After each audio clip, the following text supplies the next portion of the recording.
Amoka did not wake up one morning and decided to become a single mother. Nobody does. It started with work. Her husband, Femi, had recently been assigned to a new project team at his office. A restructuring. New deadlines. New performance targets. And a new teammate. Her name was Kemi. At first, it sounded professional. Amoka didn't think much of it. Because she trusted her husband. One evening, Amek was folding the kids' uniforms. Femi came home late that night and she asked her why. You're late again. There was work. With Kemi? Yes, we're on the same project. You've mentioned her every day this week. Because we work together, Amaka. I just feel uncomfortable. She's my teammate. Do you want me to lose my job because of your insecurity? I wasn't accused. Then stop asking questions that sound like accusations.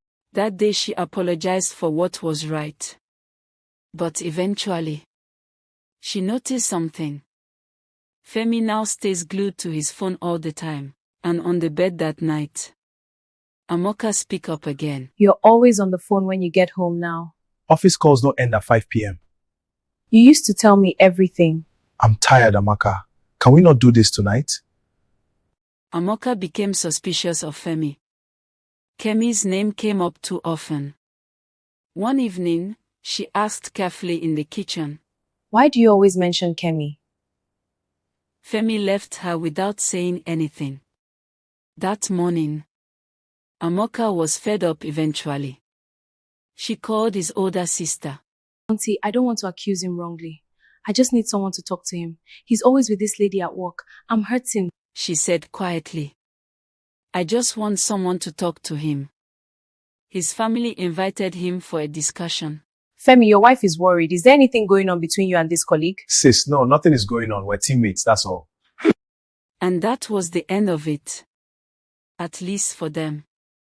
Months later, late meetings became normal. Phone calls taken in the balcony became normal. Weekends spent at the office became normal. Distance grew. But explanations always followed. You don't understand my work. My work is now demanding. That's why I come back late most times. I hear you. So Amoka adjusted. Handled homework alone. One evening, Femi came home earlier. And on the dining table, Amoka asked a question. You didn't come home last night. I told you we had deadlines. You didn't pick my calls too. Because I was working. Why is everything a problem for you? Amoka went quiet. That night, she apologized. Not because she was wrong, but because she wanted peace. 2 years passed. 2 years of doubt. She stopped asking. Whereas, during business trips, Femi and Kemi would always confess their love to each other. You know you're mine, right? I know, but what if your wife finds out? She can't, babe. One afternoon, Amoka decided to surprise him. She dressed the children neatly, took a taxi across the city, and walked into his office building. The receptionist directed her upstairs. She didn't knock. She opened the door gently. And there, behind his desk, her husband was kissing, close intimately with Kemi. The same Kemi he had called. Just my teammate. She didn't scream. Didn't argue.